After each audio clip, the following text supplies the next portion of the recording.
Ada sebuah pandangan yang baru-baru ini viral yang menyatakan bahwa Yesus itu tidak ubahnya manusia biasa, sama seperti manusia lain yang tidak memiliki keistimewaan apa-apa.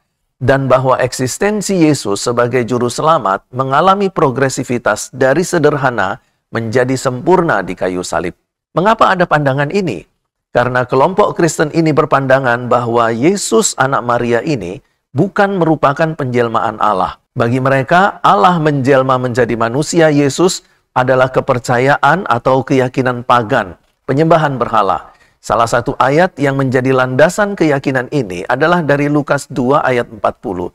Anak itu bertambah besar dan menjadi kuat, penuh hikmat dan kasih karunia Allah ada padanya. Ayat ini berbicara tentang kemampuan Yesus menjadi Tuhan yang hebat itu bertumbuh seiring dengan pertumbuhan fisiknya, sehingga mencapai puncaknya ketika Yesus berumur 30 tahun. Karena hal itu, dalam kesempatan ini saya akan menanggapi melalui pendekatan eksegesis Alkitabiah. Di sini saya tidak mengambil dari pendapat tafsiran para teolog tentang hal ini, tetapi saya mencoba untuk mengambil makna konsep teologinya berdasarkan analisa sintaksis dan tata bahasa Yunani dari ayat ini.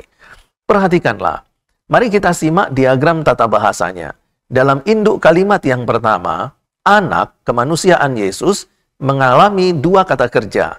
Kata kerja yang pertama bertumbuh, ditulis dalam bentuk imperfect indikatif aktif.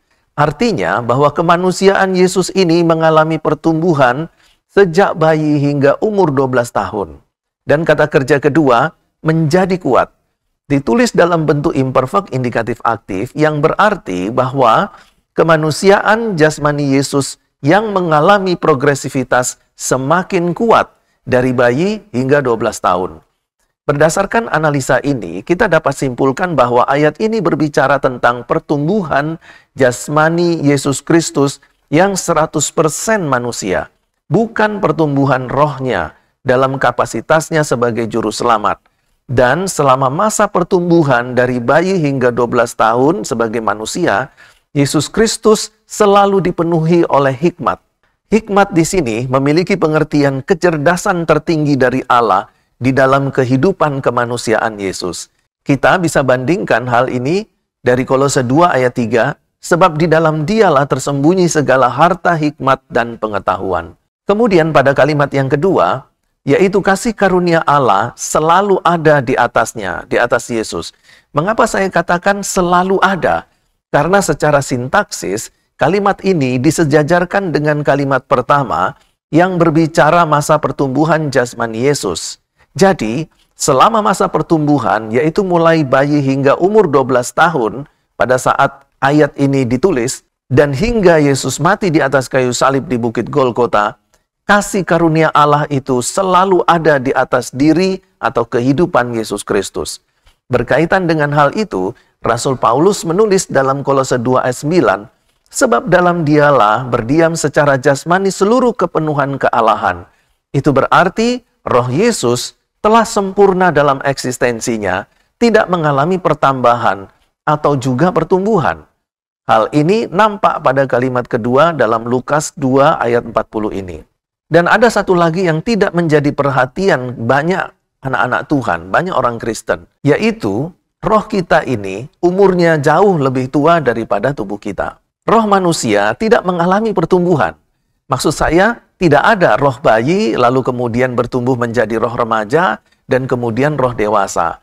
Sama seperti malaikat, malaikat diciptakan oleh Allah dalam hakikatnya, eksistensinya sebagai makhluk roh. Dan yang sejauh kita tahu, roh malaikat tidak mengalami progresivitas dari malaikat bayi menjadi malaikat remaja dan kemudian malaikat dewasa. Kita bisa bandingkan dalam Mazmur 22 ayat 10. Kepadamu aku diserahkan sejak aku lahir.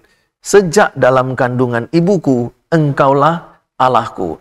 Itu berarti bahwa roh seorang bayi itu telah mengenal Allahnya. Dan Allah mengenal roh dari bayi ini sebelum dia dikandung oleh ibunya.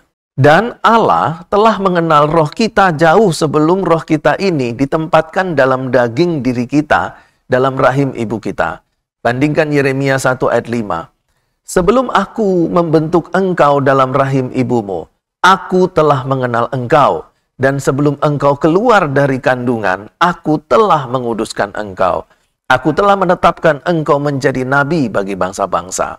Perhatikanlah bahwa dalam diri Yesus Kristus terdapat 3 unsur, yaitu tubuh, jiwa, dan roh. Roh Tuhan Yesus inilah yang dalam eksistensinya sudah ada jauh sebelum roh Yesus ini menempati, mendiami kemah tubuh jasmaninya yang dititipkan di dalam rahim perawan Maria. Keberadaan roh Yesus inilah yang dicatat oleh Yohanes dalam kitab Yohanes 1 ayat 1, bahwa firman roh Yesus ini telah ada pada mulanya dan bersama-sama dengan Allah, dan bahwa di dalam diri Yesus Kristus berdiam secara jasmani seluruh kepenuhan kealahan. Jadi, jelas di sini bahwa yang mengalami pertumbuhan adalah tubuh jasmani Yesus, sedangkan rohnya yang ada di dalam tubuh manusia Yesus sejak dalam kandungan perawan Maria hingga mati di kayu salib di Bukit Golgota adalah roh yang telah ada bersama-sama dengan Allah pada mulanya, dan firman roh itu adalah Allah. Roh Yesus dalam eksistensinya sebagai Allah tidak mengalami progresivitas, tidak ditambahkan, tidak bertumbuh, dan mulai dari roh yang sederhana menjadi roh yang mulia. Jadi, jelas di sini bahwa yang mengalami pertumbuhan adalah tubuh jasmani Yesus, sedangkan rohnya yang ada di dalam tubuh manusia Yesus sejak dalam kandungan perawan Maria hingga mati disalib di Bukit Golgota adalah roh yang telah ada bersama-sama dengan Allah pada mulanya. Dan firman atau roh itu adalah Allah itu sendiri, dan roh Yesus tidak mengalami penambahan, tidak mengalami progresivitas, mulai dari roh yang sederhana menjadi roh yang mulia. Roh Yesus tetap dan tidak berubah selama-lamanya sebagai satu pribadi dan sehakikat dengan Allah. Kiranya penjelasan saya menjadi berkat bagi kita semua. Tuhan Yesus Kristus memberkati.